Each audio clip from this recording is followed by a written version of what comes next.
Welcome to Sky Women. I'm your host, Dr. Carolyn Moyers, a wife, mom, and board-certified OBGYN. This is a place to educate, empower, and inspire. Join us each week as we share the power of women's stories. Real women, real stories, real inspiration. Put on your stretchy pants. Let's get going.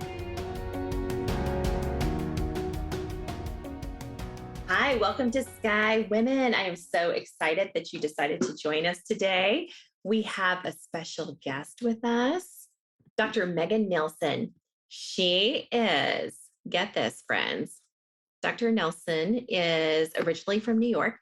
She graduated from the New York College of Osteopathic Medicine with a master's degree in neuromusculoskeletal medicine, as well as a doctorate of osteopathic medicine in 2009. She completed her residency training in obstetrics and gynecology in New Jersey and went on to practice in Philadelphia, Pennsylvania. After 3 years in practice, she went on to complete a second residency in neuromusculoskeletal medicine at Southampton Hospital in New York. She is now the only physician in the country maintaining dual board certification in OBGYN and neuromusculoskeletal medicine. Dr. Nelsen is dedicated to training the next generation of osteopathic physicians at UNT-HSC TCOM, where she is an assistant professor in the Department of Family Medicine and Osteopathic Manipulative Medicine, serving as the course director for year 2, as well as reproductive endocrinology. Dr. Nelsen specializes in providing osteopathic manipulation for women, infants, and children. Welcome, Dr. Nelsen. Thank you so much for having me. I appreciate your time. Well, this is absolutely a delight because I thought I was a unicorn, and it turns out there are two of us. There are two. A perfect pair of purple unicorns.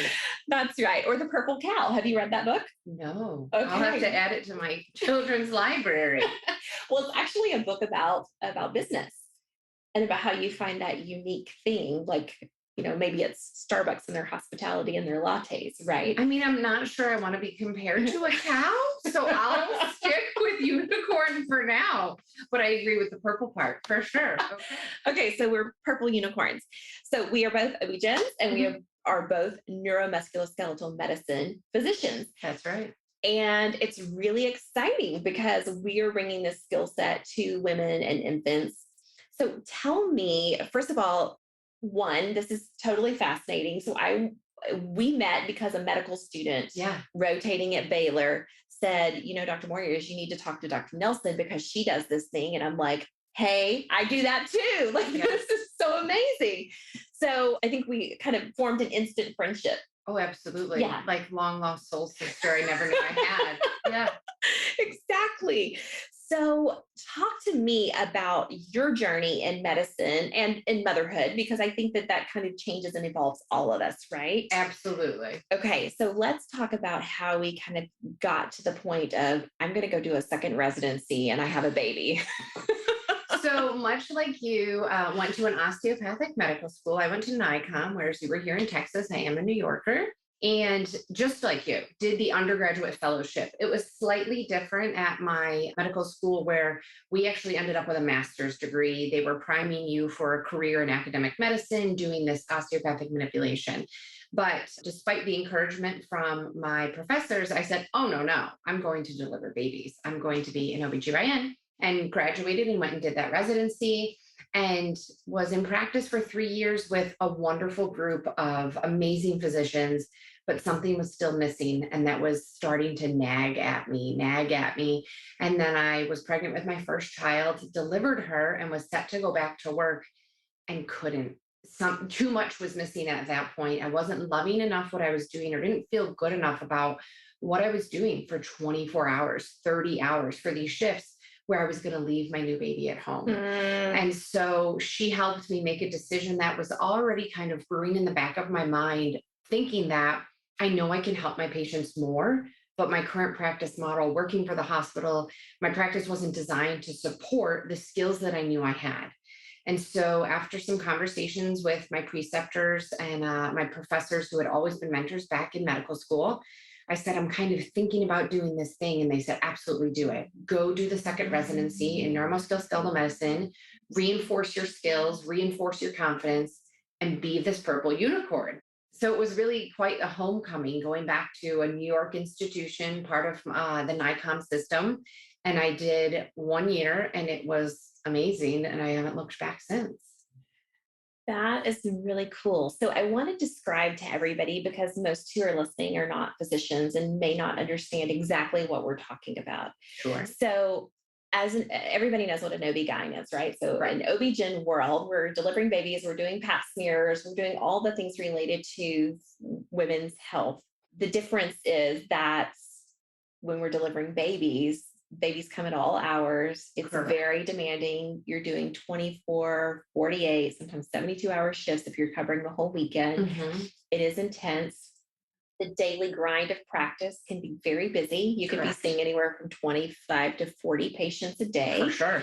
Running between deliveries or surgery, you're always running behind, and there is no room for the complaints of pregnancy that are so common. I always say that discomforts of pregnancy or pain in pregnancy is common, but that doesn't mean it's normal, right? Correct. It absolutely is not normal. And we don't have great solutions, or we're referring patients to 15 different locations. That's precisely right. To get their services. And in neuromusculoskeletal medicine or osteopathic medicine, osteopathic manipulative treatment, you hear it called so many different, Right. by so many different phrases, but essentially we're realigning the spines and hips, strengthening and lengthening the muscles. Correct. Helping women to thrive and enjoy their pregnancy, because women deserve a joyful pregnancy. Oh, absolutely. A joyful pregnancy, a relatively pain-free pregnancy. I think the most common misunderstanding is just what you said, that pregnancy is a time of discomfort. And so many of our patients who are non-medical, right, civilians, think if I feel pain, I better stop. I better stop moving. I better sit down. Well, no one wants to spend this pregnancy seated. They want to chase their other children. They want to be active. They want to be swimming. They want to take maternity photos. They want to feel like themselves, or their most powerful selves. I loved being pregnant despite puking for 41 weeks. I have never felt more mighty, more powerful. You catch me in those first 24 hours after I pushed out a giant baby. I'm like, I am woman, hear me roar. And so for pregnant patients, I love the evaluation where I can tell them and show them this is normal and this is why it's happening and this is when it's going to go away. You know, talking about the different milestones, what's changing at what week of pregnancy. But you can't just write off a patient's complaints without an evaluation before you say, that is a normal part of pregnancy. Here are some ways to fix it, whether it's with me, with a different type of physician, a belly band for support, a different way of sitting at your desk, for example, or body pillows to comfort you during sleep. But to just write everybody off or say, go get a prescription for physical therapy, but maybe you're seeing an athletic physical therapist who's used to pitchers and catchers and those types of injuries, and they don't know what to do with a pregnant female. I think what we do is really support the ever evolving changes, and what changes and what's growing and what's stretching and what's pulling is a very dynamic process across the 40 weeks of pregnancy. Pregnancy is actually 10 months, not 9.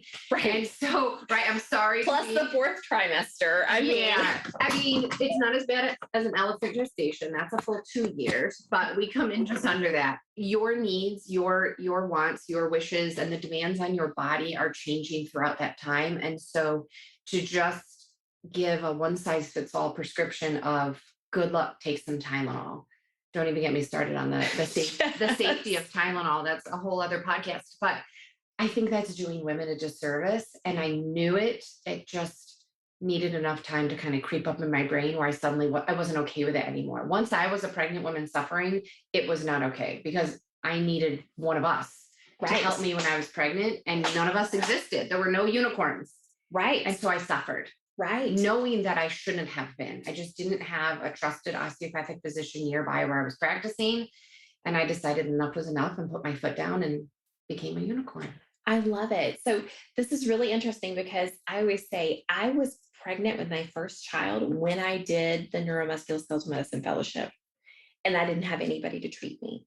I was miserable. You know, somebody else was buckling my shoes. I was unsnapping my bra on the ride home because my rib cage had expanded. I was so incredibly uncomfortable. I couldn't breathe. And I didn't have anybody to treat me. And that's just a disservice, right? Absolutely. So having somebody who understands both sides of the arm, we know everything that you've gone through in your pregnancy and postpartum and nursing Correct. period, right? As moms and as OB-GYNs, right? We've done the surgeries, we've done the deliveries. We know the trauma that can happen to your body. Exactly. And we're here to support you with this extra skill set. And the feedback I've gotten from my patients has been really great because I don't turn off the OB side of my brain when I turn on the OMM side. So I'm still collecting their obstetrical history, following their progress, looking at their blood pressure. And many patients have said that I took the time to explain to them things that they didn't initially hear in their OB visit. They were panicked. Oh my goodness, I have gestational hypertension. That means blah, blah, blah, blah, blah. And you just suddenly hear ringing in your ears and you're panicked. Well, Yeah. once they see me a few days later, they've had time to process. I Right. stop them from Googling. Right. And then explain it from Yes. the OB side. And again, give a call to their doctor and say, hey, listen, I saw Sally. Just wanted to let you know I reassured her.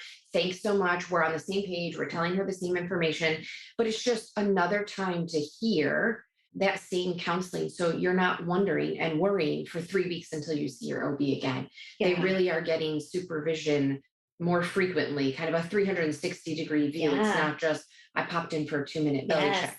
Because I Yes. know that OB, how fast they have to run. Oh, yeah. Yeah. And yeah, I yeah. have a 30-minute visit. So I Right. have the time to talk to them while I'm working. Right. I love that. And I agree. I've seen the same thing where patients come in for their appointment and it really is almost a consultation visit as I'm doing their adjustment. Well, my OB said this week and I just really don't like her so much. And I'm like, what did she say? Mhm. And I get the full story and I'm like, what she meant was, and we just go through all of it and walk through all of the things that they're Yes. expecting or anticipating or worried about. I do feel like it is a very collaborative effort. And, I've had patients who have had to send to the OB emergency department because of blood pressure issues. Correct. And the nice thing is that we know that system. So I'm calling Baylor Emergency Department where she's Right. going to arrive and saying, Triage is this waiting. patient is coming, talking to the doctor, talking to her OB. Okay, she's not on call, talking to the on-call doctor so that everybody is on the same page. Correct. And I think that that's something really unique that you don't get when you go to the chiropractor. Oh, goodness gracious. Absolutely. not. So it's something that is really, really unique we should have gotten a little unicorn hat. I feel like we should be wearing our unicorn hats today. I'm going to start shopping for some sort of sparkle headband. You know what? I'll go in my 6-year-old's collection. She might very well have something for us. She might loan them to us. That's right. That's right. If we're on good behavior. I love it. Okay, so it was a very natural progression for you to go down this road. Like 3 years in, you're like, I'm tired, something's missing, I'm home with my baby. I think I'm just going to go for it. It just made sense to you. Today, now, yes. Then no, you felt a Then- hot mess like the rest of us. Oh, so full disclosure, I don't have a poker face. I'm very much what you see is what you get. And I'm proud of my story if it helps someone else. I trained my entire life to be a surgeon. I trained my entire life to be a physician. I am the token, young lady who at age 5, when I realized I didn't have the body type to be a ballerina, I very quickly pivoted and sought medicine. And then decided very early it was going to be OBGYN and trained for that my entire life. And then motherhood came and I was completely unprepared for what it did to me physically, mentally, emotionally. And most of us physicians are pretty goal-oriented, type A, especially those of us who go into surgery. We like order, we like to know what's expected. We prepare for all these disasters and have all of our disaster plans in place. And God just laughs at you when you have children because all the preparation in the world cannot prepare you. So it's the most humbling thing in life. Correct. I was very good at being an OBGYN and I did not know how to be a mother. I didn't feel good that I was good at it, whether or not, what is the metric for Right. motherhood? And I struggled with breastfeeding and I struggled with postpartum depression, and those two go hand in hand. So chicken and egg phenomenon, I'm not sure which one came first, but then also I felt like a fraud as an OBGYN, as a female physician who counseled patients on breastfeeding for a million years, and then I couldn't do it. So now, almost an imposter syndrome came after the fact of, was I a good OBGYN? So all of this was swirling around. at a time when actually my father would get a terminal diagnosis of pancreatic cancer. So I ended up staying home with my young baby and figuring out how to mother, healing myself while, allowing my father to have a dignified death. And so all of these massive life changes happened in 6 months. Wow. It was the best case for a very bad scenario, but it made me I think I was an okay human before. Right. I'm a completely different human and so much better for it. Motherhood came to me to shape me, to make me the person I am. Again, I think I was a fine physician before, but I now aim for exceptional. And I had to go through struggles. I had to endure personal and professional pain to create more patience, sensitivity, grace for myself, but also so I could teach my patients to give themselves grace, to see all of the amazing things that they're doing. Oh, but that baby got 4 ounces of formula, but they got 26 ounces of your breast milk. Right. And you grew them and they're so wonderful and there's nothing wrong. They have 10 fingers, 10 toes. Yeah. You grew those. Yeah. I'm getting teary-eyed over here because it's all so true. So I share the story because it wasn't a moment of bravery. It wasn't. It was a lot of struggles that ultimately, I tell the 6-year-old that she's the one who saved me. When my father was dying, I had to get up to take care of her. And so I tell her she's my angel. I hope that doesn't create a problem with baby number 2 because she's also my angel. I have a pair of them. But so it is a natural fit now. Like this is what I was put on earth to do. I just didn't know it, 10 or 15 years ago when I was training, that this is where I would be already. But now it makes perfect sense. I love what I do all day. It's so funny because when we first met and I started listening to the podcast and you said, it's like 2 girlfriends talking, put on your stretchy pants. And I said to the headphones, it's like she knows me. If I'm not in scrubs, I'm in stretchy pants. I love them, whether I'm doing something athletic or not. And that's actually the feedback that I get from my patients is that I self-proclaim I have no filter. So I'm going to tell you, listen, we used to lie. We used to tell you, you're going to feel pressure. No, this is going to hurt like a mother. Okay. But we're going to breathe through it. We're going to get through it. It's going to last 10 seconds. We're going to do this. We're going to do that. So I'm very frank with my patients and I will tell them, I don't know. If I don't know the answer to something, if I don't know what something feels like, because I haven't had it done to myself yet. Right. I don't know, but my patients have said X, Y, Z. So there is that girlfriend or sisterhood. Yes. It takes a village. I am very direct. I am very real with patients. Yes. And at a time when we need it most, because motherhood is so alienating. So much. So. There's so much pressure in society. I don't think America does right by our mothers. We don't have a village. We don't all come together. It's go hide in your house until you, quote, snap back like a Kardashian and then emerge, right? Emerge from your cocoon looking better than you did before. When is my body going to go back?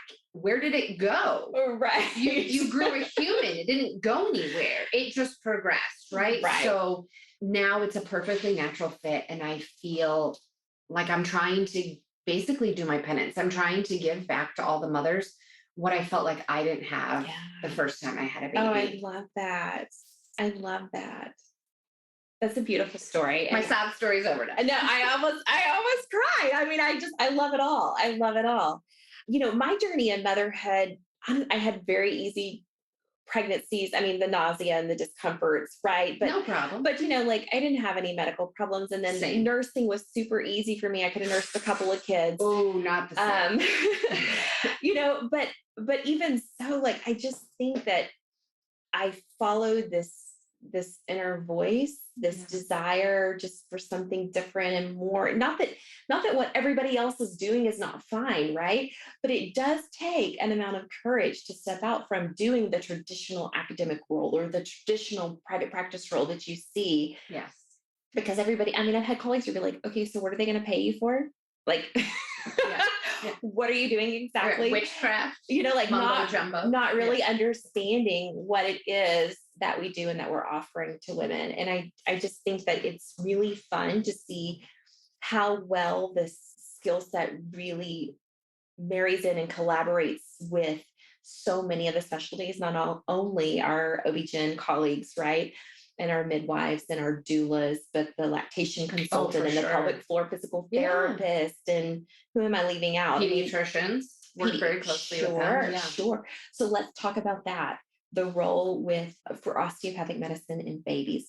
So originally, when I started kind of carving my path, I thought I'll take care of pregnant women. And then it kind of expanded to any reproductive age female. So I work with patients who are struggling with infertility or no fertility concerns, but instead chronic pelvic pain, variety of etiologies. Even I have a couple elderly patients with pelvic organ prolapse, things like that. But my practice grew itself just by word of mouth, taking care of mothers and these trusted referral base of lactation consultants and pediatricians.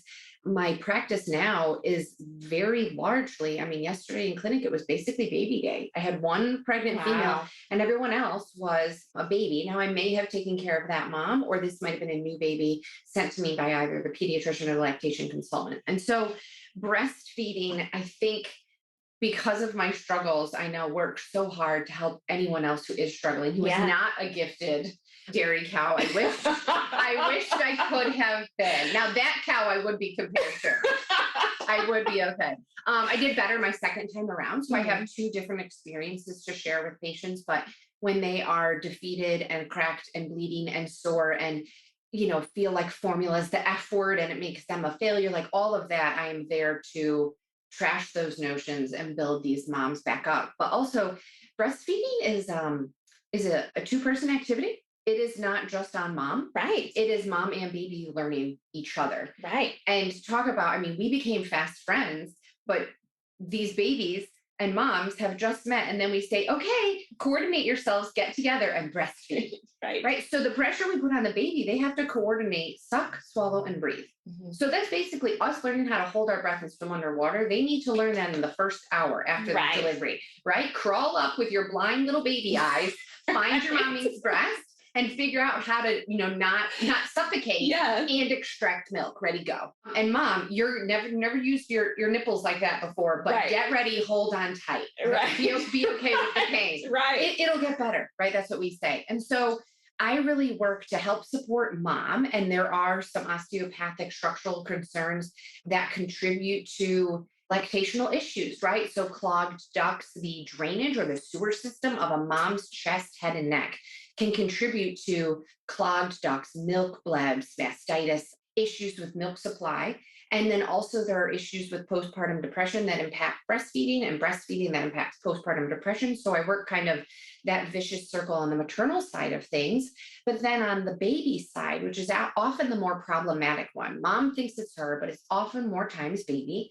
If you think about it, we get a watermelon and force it through a lemon, right? If we have a vaginal delivery, if we have a C-section, it's, a grapefruit size incision we make, but we're still pulling a watermelon out of there. Right. And little babies are giant water balloons. They're not bone yet, they're cartilage. And so they're made to squish like a little Jello jiggler through that route of delivery. Right. But then how does that Jello jiggler get put back where they're supposed to be? So my job is to actually feel that baby, find the strain patterns, find where the twists are, find where the kinks in the chain, where things are too close together, things are too far apart, and we restore their normal anatomy with fingertips worth of pressure. This is not whacking and cracking at this point. I'm not twisting or wringing out your baby.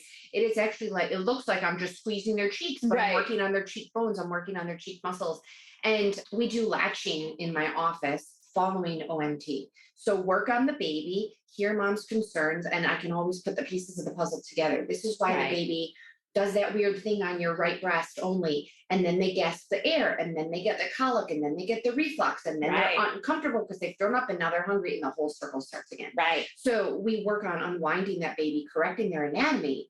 And then the proof is in the pudding in that we latch. We latch post-MT to get post-OMT together.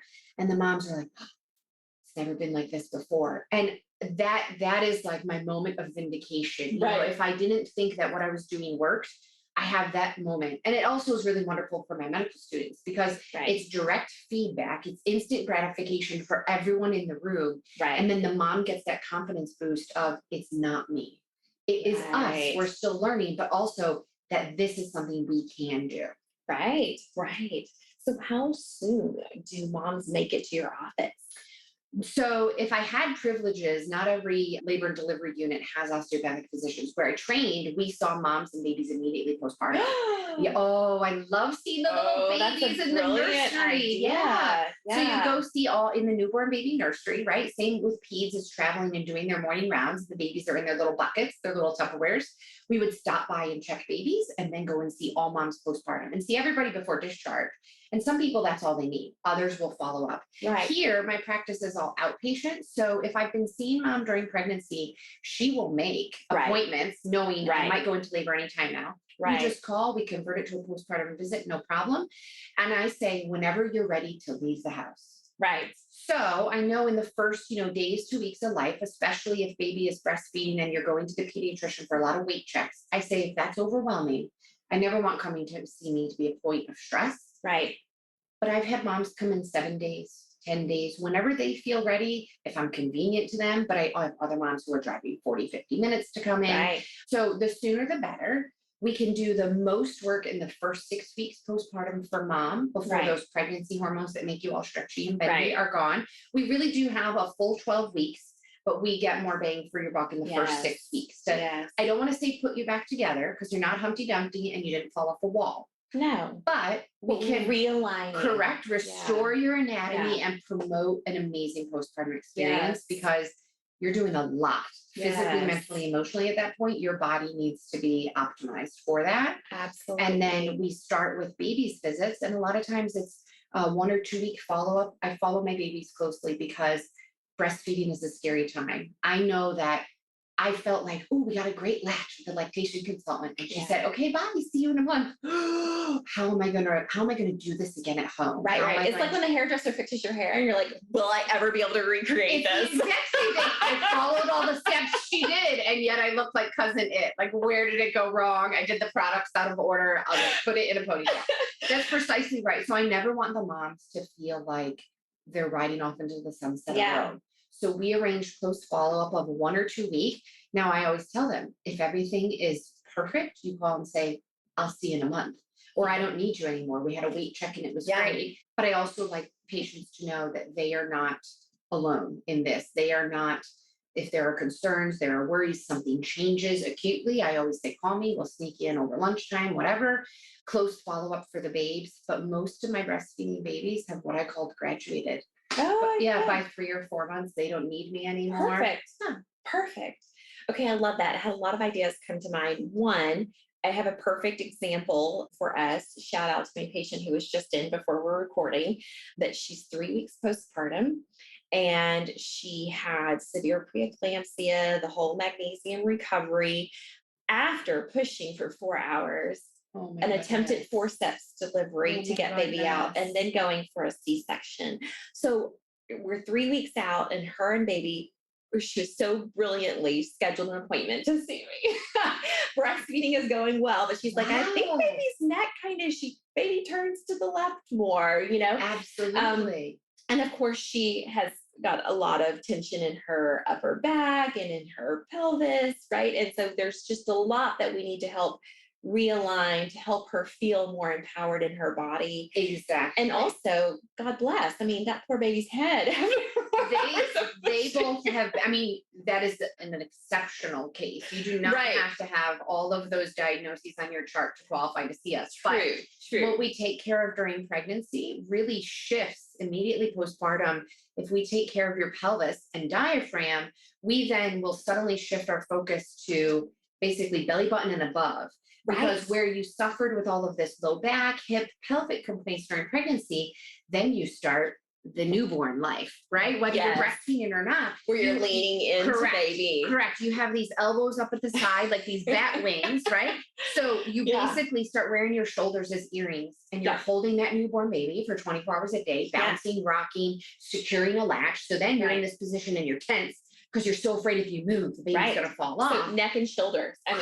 Exactly. And then you bend over to change 12 diapers a day when they inevitably blow out. And then then lifting the car seat. We didn't the car seat stroller. The car seat, throwing the stroller. And I don't know who designed all of this to happen after we've lost our core muscles. Right. Our core muscles are on opposite ends of the building because we just had this giant baby. Right. And you're not using your body properly. And then imagine doing it with your body out of alignment. It's so rough. And then for the little babes, even without this traumatic of a delivery, but exactly, some of us are born with little kinks in our neck. There's only so much room there. And if that kink stays, that's where we start getting the flattening of the head, what we call plagiocephaly or brachycephaly. And I've made it part of my life's work not to have the babies have to wear those helmets. Yes. They've made them so cute. Bless, they have. Yeah. However, it is time consuming. It is very stressful and anxiety provoking for the parents. You feel like something's wrong with your child. Other people, families stare, they don't understand. But it's also really expensive. Right. A lot of babies require 2 or 3 helmets over 6 to 9 months as they're growing, and each helmet might be up to $800 or $900. That's not even, the painted cute ones, just for the ugly white one. And all that does is squish your head back. It's like braces. It'll give you a pretty smile, but it doesn't fix whatever caused your teeth to be crooked in the first place. Right. So it smushes the head from vanity's perspective and gives you a pretty head in case you're going to go bald or have a career as a model. But my role is to correct the underlying strains in your body, those pushes, those pulls, those areas of tension that have caused the baby to turn the one way and, of course, have that flattened head. Right. Yeah. So those are the babies who I might see up to 6, sometimes 9 months of life, depending on when they start with me. But a lot of times breastfeeding issues, tightness in the neck, what we call torticollis, and or the flattening of the head, the plagiocephaly, that's kind of a trifecta that travels together. So if you start to scroll through the daily photos on your iPhone and you notice that baby's always looking one way, call us. Yes. Getting to see one of us immediately. Yeah. Oh my gosh. Yes. Okay, friend, this is such a fun conversation because, we're just geeking out over women and pregnancy, postpartum and newborns. Like, it's just a lot of fun. I love what we are providing to the Dallas-Fort Worth area. Absolutely. It's amazing. So come see us. So I know that you are not big on social media as of yet. I'm going to bring you to the dark side. That's right. She is. But I'm slowly sipping on the Kool-Aid, the social media Kool-Aid. But where can our guests find you? So clinically, I am available at the Health Pavilion, which is on the UNT HSC TCOMS campus, where I'm also a professor. So if I'm not in clinic seeing moms and babies and precepting medical students, then I am teaching them in an academic center. Awesome. Very good. Well, thank you so much for joining us today. It's been a pleasure. Having me. I appreciate it.